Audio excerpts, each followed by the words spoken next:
Hello everyone, this is the Aakash Sharma here. आप सभी का हार्दिक स्वागत है मेरे इस YouTube channel Aakash the sky music education पर। तो जल्दी से इस चैनल को सब्सक्राइब कीजिए और बेल आइकन को प्रेस कीजिए ताकि आपको सबसे पहले वीडियो मिले जहां हम चर्चा करेंगे म्यूजिक के विषय पर।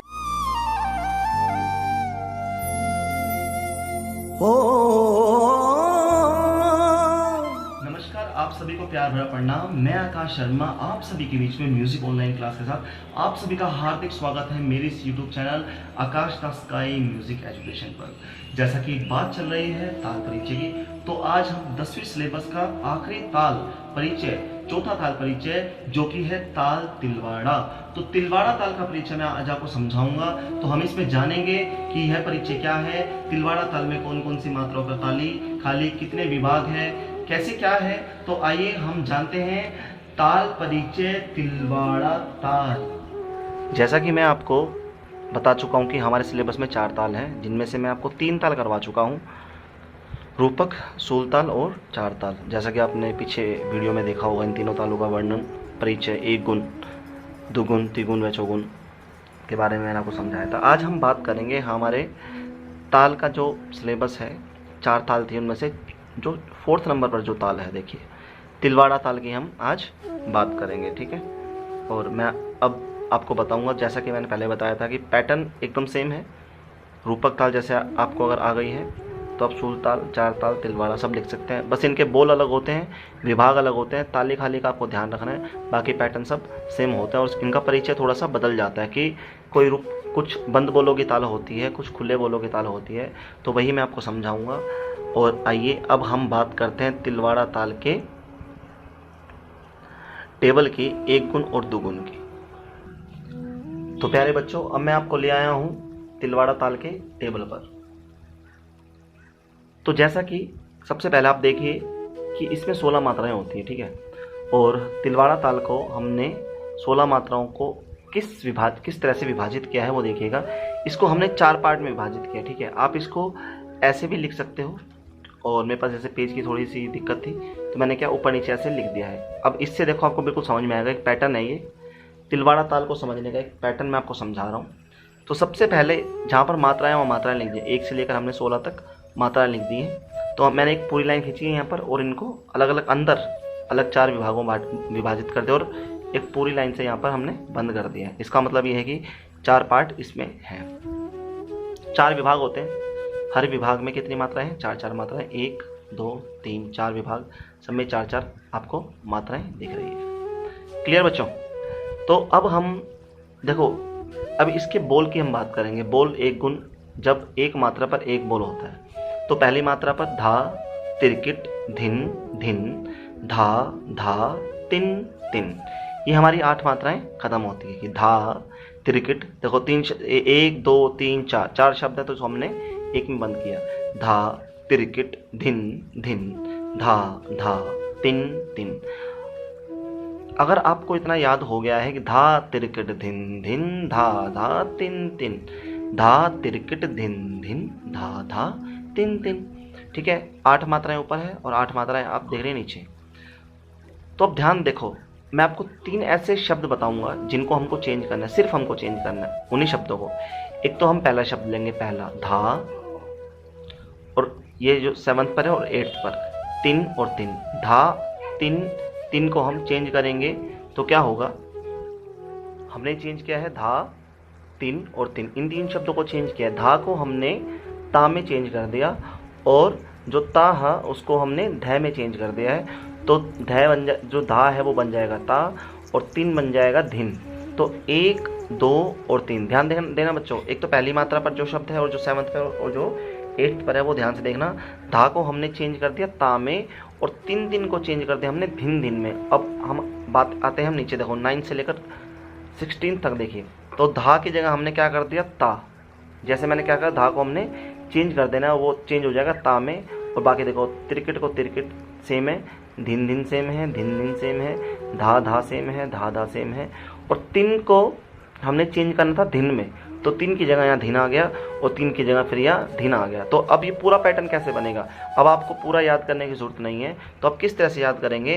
धा तिरकिट धिन धिन, धा धा तिन तिन, ता तिरकिट धिन धिन धा धा धिन धिन। क्लियर। अब इसको 16 मात्राओं पे कैसे जाएगा देखो, ये धा तिरकिट धिन धिन धा धा तिन तिन ता तिरकिट धिन धिन धा धा धिन धिन धा। ये हमारा एक आवर्तन मतलब एक चक्कर हमारा कंप्लीट हो गया और हमारा एक गुण कंप्लीट हो चुका है। अगर हम दुगुन की अगर यहाँ बात करें, मैं यहाँ पर अगर दुगुन लिख देता हूँ और दुगुन की हम बात करें तो क्या था दुगुन में। अब पहली मात्रा पर क्या आएगा, जैसा कि मैंने आपको पहले पैटर्न में बता रखा है, तो पहली मात्रा में क्या आएगा, दुगुन में दो शब्द एक शब्द पे आएंगे, दो शब्द जो हैं एक मात्रा पर यहाँ पर आएंगे।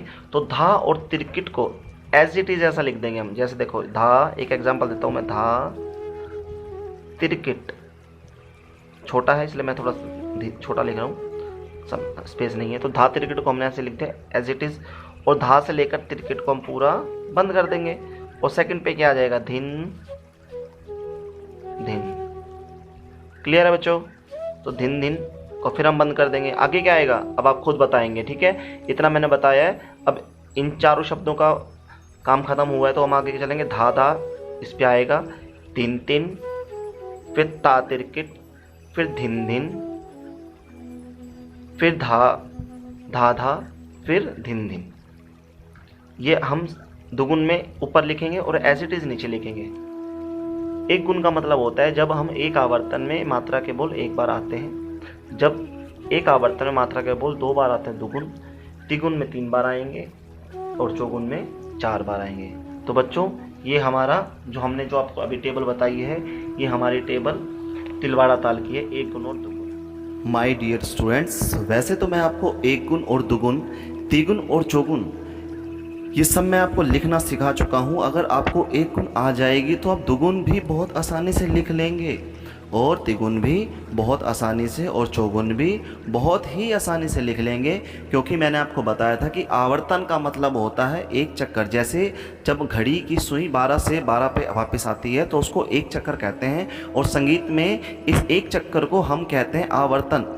ऐसे ही जब कोई ताल सम से लेकर सम तक लौट कर वापस आती है, घूम कर वापस वहीं पर आकर अपना चक्कर ख़त्म करती है, तो इस स्थिति को हम कहते हैं एक आवर्तन। तो एक गुण के अंदर एक आवर्तन में ताल के बोल आएंगे एक बार, और दुगुन में उसी आवर्तन में ताल के बोल आएंगे 2 बार, तिगुन में आएंगे 3 बार, 4 गुण में 4 बार, 5 गुण में 5 बार, 6 गुण में 6 बार। तो इस तरह से कितने भी गुण हो सकते हैं, और 8 गुण भी हो सकते हैं, तो उसमें भी क्या होगा 8 बार आएंगे, एक आवर्तन में 8 बार उसके बोल आएंगे। तो मैंने आपको एक गुण बता दिया था और दुगुन पर ही मैंने वो वीडियो छोड़ दिया था वैसे तो, कि चलो आप लोग खुद करेंगे तो, और वैसे आपको आ गया होगा। फिर भी बच्चों मैंने आपको एक बार ये जो स्क्रीनशॉट आप देख रहे हैं, ये आप एक बार पिक्चर देख सकते हैं, इसके अंदर तिलवाड़ा ताल का एक गुण और दुगुन लिखा हुआ है, ठीक है। तो फिर भी आप मुझे एक गुण के साथ दुगुन, तिगुन, चौगुन आप अलग अलग पेज पर लिख करके, जैसे इसमें दुगुन लिखा हुआ है वैसे आप तिगुन भी लिखें और चौगुन भी लिखें, और मुझे कमेंट बॉक्स में आप लिख करके अपना नाम लिख करके आप मुझे कमेंट करें, ताकि मैं चेक कर सकूं कि आपको कितना समझ में आया है। तो आप इसको नोट कर लीजिए। धा तिरकिट धिन धिन धा धा तिन तिन, ता तिरकिट धिन धिन धा धा धिन धिन। फिर इसका दुगुन है, दुगुन 8 मात्रा ऊपर है, 8 मात्रा नीचे है, ठीक है। फिर तिगुन भी और चौगुन भी। तो माय डियर स्टूडेंट्स, आप सभी को बहुत अच्छे से समझ में आया होगा, क्योंकि मैंने बहुत ही अच्छी कोशिश की है आपको अच्छे से समझाने की। तो आप सभी अच्छे से इसको समझ लीजिए, क्योंकि एक बार अगर हम ताल परिचय का पैटर्न समझ लेते हैं फिर बिल्कुल आसान हो जाता है। आने वाले समय तक जब तक आप MA या PhD भी करेंगे तब तक भी ताल का पैटर्न यही चलेगा। थैंक यू सो मच, और आप सभी अपना ध्यान रखिए। कोई भी बात, कुछ भी आपको पूछना हो म्यूज़िक से रिलेटेड तो आप मुझे कमेंट बॉक्स में कमेंट कर सकते हैं, या फिर मुझे आप अपना फ़ोन कर सकते हैं। Thank you so much, have a nice day, thank you.